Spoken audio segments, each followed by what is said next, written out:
hiperlipidemia es cuando existe demasiada grasa o lípidos en la sangre. Esta grasa incluye el colesterol y los triglicéridos, y son importantes para que nuestros cuerpos funcionen. Sin embargo, cuando los niveles son muy altos, pueden poner a las personas a riesgo de desarrollar una enfermedad cardíaca o un derrame cerebral. Esta enfermedad es causada por una dieta que contiene demasiado colesterol y grasa. Por ejemplo, carne, queso, crema, huevos y mariscos. O inclusive cuando el cuerpo produce demasiado colesterol. Por otro lado, para que las grasas puedan ser transportadas por la sangre, se tiene que combinar con otra sustancia llamada proteína para crear la lipoproteína. También puede ocurrir como una enfermedad hormonal. Los factores de riesgos pueden llegar a ser la obesidad, la falta de ejercicio y una dieta de muchas grasas saturadas y colesterol y pocas frutas, legumbres y alimentos fibrosos pueden contribuir al desarrollo de hiperlipidemia, exceso de grasa en la sangre es uno de los temas que estamos abordando esta noche. Y para ello le recuerdo lo importante que es su participación a través de nuestras redes sociales, donde ya se encuentra disponible la siguiente publicación. Ponga atención. Si usted tiene dudas sobre la hiperlipidemia, realice sus consultas a nuestros profesionales invitados.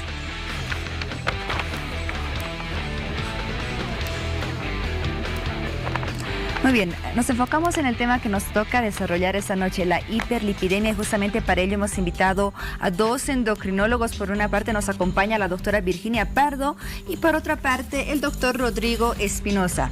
Bueno, es momento de comenzar ese tema ya para introducirnos en lo que es la hiperlipidemia. Doctor Espinosa, existen distintos tipos de grasa en nuestro cuerpo. ¿Cuáles serían estos tipos y por qué son importantes? ¿Y en qué momento relacionado con la grasa que existe en el cuerpo es que ya podemos hablar de una hiperlipidemia? Ok, aquí lo que tenemos que saber básicamente que el colesterol, las grasas en sí son fundamentales para el funcionamiento de las células. O sea, mantienen un equilibrio en la membrana celular, mantienen el equilibrio en lo que entra y sale de la célula, es básico para la formación de hormonas, es básico para la formación de vitamina D, y entonces nosotros tenemos una producción endógena de grasas que viene a partir del hígado, viene la absorción de grasas a partir intestinal, y ahí comienza un mecanismo de regulación donde las grasas salen del hígado para ir a hacer su función a las células en general a través de una combinación de la grasa con las lipoproteínas. Entonces existen lipoproteínas que son las que llevan la grasa hacia las células y existe una lipoproteína que trae la grasa de nuevo al hígado y elimina el exceso. Entonces podemos decir, como comúnmente se conoce, la grasa mala o la lipoproteína mala, que es el LDL colesterol. El VLDL colesterol también es malo porque lleva colesterol y triglicéridos a los tejidos, y entonces ese VLDL, cuando libera sus triglicéridos, se queda con el colesterol, y ese colesterol más pequeño, más heterogénico, se llama el LDL colesterol. Y entonces tenemos el bueno de la figura, que es el HDL o el buen colesterol, que va como un camión basurero recogiendo el exceso, llevando al hígado para que éste lo elimine a través de la bilis, a nivel intestinal. Entonces es ese mecanismo de regulación. Cuando comenzamos a asimilar demasiada grasa por la dieta, o acumular por exceso de acúmulo de energía, por no utilizar lo que nos fornece las lipoproteínas, y la producción hepática por ciertos mecanismos también se excede, entonces comienza a circular un exceso de grasa en la sangre. Se puede acumular grasa en el hígado, se puede acumular grasa en las arterias, grasa visceral, grasa subcutánea, y entonces tenemos a los pacientes con obesidad, tenemos los pacientes con la aterosclerosis, que es el envejecimiento precoz de las arterias y la obstrucción de las mismas por las placas de ateromas, y también tenemos la infiltración grasa a nivel del hígado en pacientes que de repente no consumen alcohol, pero que va a ocurrir un proceso de infiltración grasa que lleva hasta la cirrosis. Entonces el exceso de grasa en la sangre es muy dañino, y es una patología que tenemos que tratar, que puede comenzar in útero. Ya sabemos que hay estrías de grasa en las arterias de los bebés. Entonces, si la madre tiene un problema de sobrealimentación, tiene obesidad o diabetes, o el bebé es sobrealimentado, mala alimentación, falta de actividad física, entonces comienza el exceso de producción de grasa y el acúmulo de grasa. ¿Cuáles son las consecuencias, doctora, de la presentación de este problema en un cuadro típico? ¿Cómo se manifiesta en el organismo y en los hábitos de la persona este problema? Lo principal, lo fundamental es este acúmulo, como ya había dicho el doctor Espinosa, este acúmulo a nivel del abdomen, la pancita. Una de las patologías dentro de este tipo de grasas que tenemos, la más frecuente es el acúmulo de triglicéridos. Los triglicéridos se deben fundamentalmente al acúmulo de grasa en el abdomen. Entonces, ¿qué es lo que debemos hacer? Lo ideal sería prevención. Pero ¿qué es lo que se tiene que hacer? Nosotros llamamos cambios del estilo de vida. Y este estilo de vida, desde el punto de vista de salud, está dado por qué como, qué hago y qué hábitos tengo. En el momento en que el qué como lo modifico con una dieta, entonces estoy disminuyendo la cantidad de grasa que estoy ingiriendo. En el momento en que hago, que dejo de ser sedentario y hago habitualmente ejercicio, estoy combatiendo también este acúmulo de grasa.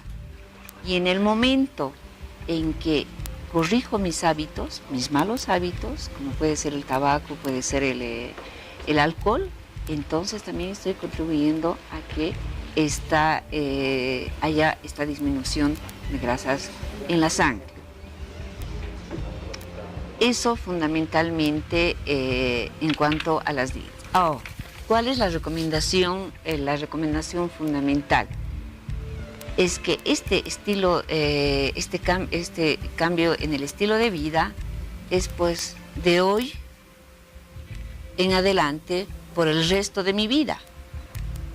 Porque de nada sirve que yo haga una dietita, disminuya de peso, y de aquí a 3 meses he disminuido de peso, he disminuido la pancita y demás, y de aquí a 3 meses vuelva con lo mismo y no voy a esperar que la consecuencia va a ser la misma. Entonces, estos cambios en el estilo de vida tienen que ser perennes, tienen que durar de por vida. Si hoy comienzo a no consumir azúcar, a comer la mitad de pan, a no consumir frituras, a no consumir grasa animal y demás, tiene que ser de hoy por el resto de mi vida.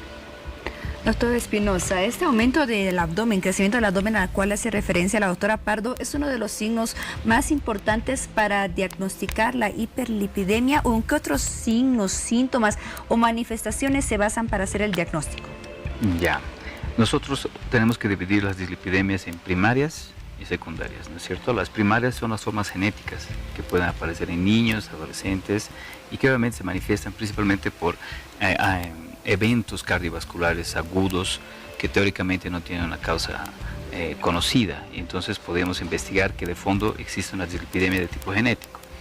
Si hablamos de la dislipidemia secundaria, que es la dislipidemia que hablaba la doctora de la obesidad, la dislipidemia que viene del síndrome metabólico, la dislipidemia que viene secundaria a la diabetes, si nos vamos a enfocar en la dislipidemia, infelizmente, sintomatológicamente no existe una expresión real, ¿no? El paciente no va a venir porque me duele mi oído, es porque estoy con el colesterol alto o por mis triglicéridos. De repente, la complicación cardiovascular periférica que pueda causar un cambio de circulación y problemas en las extremidades, problemas cardiovasculares o problemas de circulación cerebral con mareos y demás síntomas que puedan ser secundarios a un proceso cardiovascular post a la dislipidemia, sea el motivo de la consulta. La grasa abdominal en sí es la grasa, no la pancita en sí, ¿no es cierto? Es la grasa abdominal interna. La grasita abdominal también tiene su efecto. Ahora, cuando hablamos del perímetro de circunferencia abdominal o del perímetro de cintura, estamos viendo un riesgo cardiovascular. No estamos hablando de dislipidemia per se, o sea, no es solamente medirle la cintura y decir este tiene dislipidemia, no, sino que estamos hablando de un riesgo cardiovascular que nosotros buscamos al tratar la diabetes, al tratar la obesidad, al tratar la dislipidemia, evitar los eventos cardiovasculares, porque de eso es lo que se van a morir.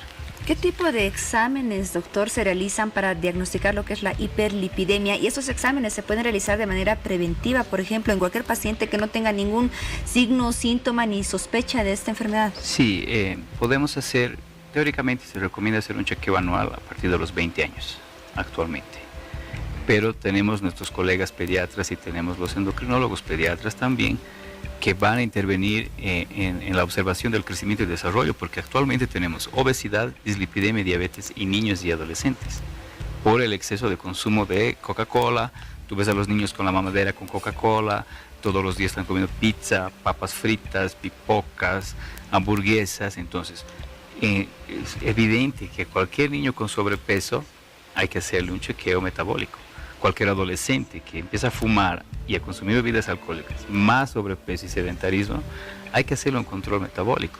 Y nosotros como adultos ya tenemos que hacer anualmente un chequeo, porque como les digo que no hay síntomas específicos, hacemos la medición en laboratorio del colesterol total, del colesterol LDL, del HDL, del VLDL, y si el médico identifica otros factores de riesgo, hacer un chequeo metabólico completo y ahí identifica las alteraciones. Doctora Pardo, usted nos hablaba de recomendaciones sobre la buena salud, el ejercicio, la dieta. En los casos críticos del problema al cual nos estamos refiriendo, ¿únicamente las soluciones pasan por una vida y una actividad saludable o se acompaña esa recomendación con algún tratamiento médico? No, naturalmente. Ahí están el grupo de medicamentos que se llaman los hipolipemiantes. Y de acuerdo al tipo de grasa que vamos a tener elevados, vamos a hacer el tratamiento específico. Tenemos las estatinas y los fibratos, fundamentalmente. Y dependiendo del nivel, ya sea de colesterol o de triglicéridos, entonces primero vamos a comenzar a hacer recomendaciones de dieta. Ya en un momento en que, por ejemplo, los triglicéridos estén por encima de 300 miligramos del resultado en sangre, entonces sí vamos a poder iniciar un tratamiento con medicamentos. ¿Es un tratamiento permanente o los resultados determinan si se continúa o no con esta medicación? En general, lo que se hace es por periodos, ¿no? Comenzamos con 3 meses, hacemos un nuevo control, vemos si es o no necesario continuar, si ha habido una disminución de las grasas en la sangre, y vamos viendo de acuerdo a la evolución de cada paciente. Aunque debe haber algunos casos reincidentes. La mayor parte. La mayor parte. Doctora Espinosa, hace un momento usted hacía referencia a una relación de la diabetes o la obesidad con la hiperlipidemia. ¿Qué enfermedades, aparte de las nombradas, podrían generar esta condición? Y a partir de esa condición, ¿qué otras enfermedades se podrían generar? Podemos comenzar con las enfermedades endocrinológicas. O sea, la diabetes, la obesidad, el hipotiroidismo, el hipercortisolismo, el exceso de cortisol, son enfermedades que pueden venir acompañadas de exceso de grasa en sangre. Podemos hablar de los medicamentos, como mencionaba la diapositiva, pacientes que usan diuréticos, que usan beta bloqueadores, que usan corticoides, que usan tratamiento hormonal, algunos antirretrovirales para el tratamiento del VIH también ocasionan elevaciones de triglicéridos y colesterol. Entonces tenemos un sinfín de patologías y situaciones. Tenemos la diabetes, el síndrome metabólico, que es el estado de insulinoresistencia, que ocasiona un cambio en la regulación del azúcar y del control metabólico interno, que va llevando progresivamente a la elevación de los triglicéridos, del colesterol, la presión arterial, en algunos casos el ácido úrico, el sobrepeso, y digamos que el último paso es que se desarrolla la diabetes en estos pacientes. Entonces existen múltiples situaciones en las cuales nosotros tenemos que investigar, clasificar a nuestro paciente y definir, de acuerdo a su factor de riesgo cardiovascular, en qué intensidad de riesgo está, y de acuerdo a eso, qué tipo de intervención vamos a hacer. Nosotros podemos comenzar, como dice la doctora, con dieta y actividad física, si el riesgo es relativamente bajo, medicación y tratamiento de las otras patologías que él tiene, si el riesgo es intermedio, y una intervención severa si el riesgo es alto, porque el problema, como les decía, es el evento cardiovascular. La placa de aterosclerosis, el ateroma, la placa de grasa en las arterias, todos los días está en proceso de crecimiento. Intervención severa, ¿en qué consiste esto? La dieta estricta, rígida, la actividad física continua y la medicación que entra en una dosis mucho más importante de la que nosotros podemos iniciar. O sea, si hablamos de las estatinas, nosotros tenemos un gold estándar, o sea, tenemos una meta de colesterol para decir que podemos evitar el evento cardiovascular. Entonces, un colesterol LDL, dependiendo del paciente, puede estar menos de 100, menos de 70 o menos de 50. Entonces, de acuerdo a la clasificación del riesgo, nosotros vamos a intensificar el tratamiento para que llegue a la meta. Y asociado a eso viene la hipertrigliceridemia, que son los triglicéridos, que van a agravar este proceso heterogénico, o sea, esa formación de placa, convierte al colesterol malo, más malo aún. Entonces nosotros tenemos que intervenir en los triglicéridos usando los fibratos. Y en muchos pacientes tienen que hacer tratamiento combinado. Entonces es un problema social porque no tenemos todas las herramientas para intervenir sobre los triglicéridos y el colesterol. No tenemos el mejor medicamento para hacer combinación entre los dos medicamentos. No tenemos los mejores medicamentos para tratar la diabetes y lograr un mejor control del paciente. Ni tenemos tratamientos específicos para obesidad y demás. Entonces, si ustedes se dan cuenta, un paciente de mediano a alto riesgo, un paciente con sobrepeso, sedentarismo, tabaquismo, estrés crónico, yo creo que estamos hablando de la mitad de la población o más de la mitad de la población. Y es ahí donde tenemos que intervenir con la educación. En los colegios, aumento de la actividad física. En los colegios, intervención sobre las meriendas, sobre los almuerzos que dan en los colegios. Intensificar el cumplimiento de horarios en los colegios, porque los niños o los adolescentes ahora tienen periodos muy largos de ayuno, que en la fisiopatología también de esto interviene el ayuno prolongado. Pacientes que no comen en tiempos adecuados también van a producir más grasa en su organismo. Y a nivel, como decíamos, del tratamiento prolongado, del ayuno prolongado y pacientes que no cenan, por ejemplo. Tenemos nuestras pacientes típicamente que quieren bajar de peso, que lo primero que hacen es cortar la cena. Y eso es un error garrafal dentro de lo que es la regulación metabólica. Entonces, la educación es muy importante y empezar desde niños es lo que debemos hacer. Doctora, en algunos casos críticos es posible recurrir a la cirugía para solucionar problemas graves. El doctor hablaba de la formación de placas en las arterias. ¿Ese tratamiento, por ejemplo, se lo realiza únicamente a través de un medicamento convencional o es posible recurrir a la cirugía? No, a ver, para la placa ateromatosa que mencionaba el doctor, sí puede haber, pero solamente a nivel cardíaco. Pero estamos hablando ya de otro tipo de cirugía, ¿no? Es una cirugía de alto riesgo y demás, y que no está tan relacionado con el tema, ¿no? Y otras son las cirugías que se hacen, pero para las varices y demás, que es otra cosa, ¿no? En este caso, ¿qué es lo que nos convendría si hablamos de cirugía? Sería la cirugía bariátrica, ¿no? O sea, la cirugía de reducción del estómago. Eso sería la única en el caso y en situaciones muy específicas de obesidad mórbida, o que nosotros llamamos así cuando la obesidad ya es extrema, ¿no? En esos casos sí podría haber una recomendación, pero más que por la hiperlipidemia, por la obesidad.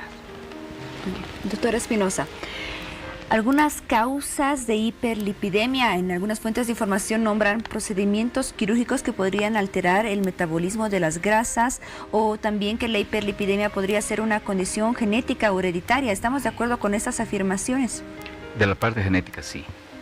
O sea, la dislipidemia primaria sí tiene una base genética donde tenemos que investigar a la familia y ver si realmente, y si podemos hacer controles a los familiares, es ideal, ¿no? Identificar que ellos tengan realmente una línea de hiperlipidemia, ya sea de colesterol o triglicéridos.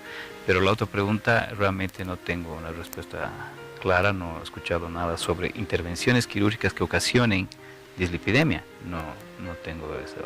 La cirugía bariátrica también, como dice la doctora, va a mejorar la obesidad, pero también ayuda al control de la diabetes y de la dislipidemia. Entonces son pacientes polimedicados, sobredosificados, que realmente están en una situación extrema, y con una cirugía bariátrica consiguen, en la mayoría de los casos, revertir todo este proceso y lograr un buen control. Muy bien, tenemos algunas preguntas que nos llegan a través de las redes sociales y vamos a conocerlas en este mismo instante. Nos escribe Johnny La Gente y nos dice: ¿qué es la grasa saturada? Escuché que por tener grasa saturada uno no puede subir de peso. ¿Cómo puedo solucionar ese problema, doctora Pardo? Bueno, o sea, por la grasa la pregunta es que por la grasa saturada no puede subir de peso. ¿Cómo puede solucionar ese problema? Bueno, no existe esa condición, ¿no? En la grasa saturada, como ya había mencionado el doctor Espinosa, es la LDL y que fundamentalmente contiene triglicéridos, esa es la grasa saturada, ¿no? Pero que no puede subir de peso es una contradicción, ¿no? Porque aquí estamos hablando que más bien la hiperlipidemia es una condición para la obesidad. Muy bien, ya casi para cerrar la entrevista nos escribe también Roxana Ceja Ríos y nos dice, ¿en una mujer afecta que se esté cuidando con inyectables mensuales? ¿De qué manera podría estar relacionado con la hiperlipidemia? No hay relación directa. O sea, el mejor método anticonceptivo o de control es vía endovenosa, subcutánea o intramuscular, o los parches, porque evitan el pasaje a nivel hepático. Entonces, si es una paciente de alto riesgo, de moderado riesgo, donde el médico ha hecho una buena evaluación y ha identificado que esa paciente es candidata a un tratamiento intramuscular, parenteral, que no sea vía oral, sí, lo mejor es usar las inyectables. Y con esas recomendaciones llegamos al final de la entrevista. Seguramente han quedado pendientes algunos temas que formaban parte del interés de nuestros televidentes, pero tenemos un tiempo que cumplir, aunque hemos abordado lo central del tema, despejando algunas dudas que era importante aclarar. Reitero los agradecimientos a la doctora Pardo y el doctor Espinosa por su presencia en Hora 23, primero con los comentarios acerca del conflicto médico y luego acerca de este tema, la hiperlipidemia. Los tendremos en algún momento nuevamente para seguir profundizando sobre el tema. Gracias por su presencia. Agradecidos somos nosotros. Muy bien, gracias a ambos y hasta una pronta oportunidad. Es momento de irnos a una pausa y ya volvemos con más de Hora 23, el tercer bloque. Espérenos.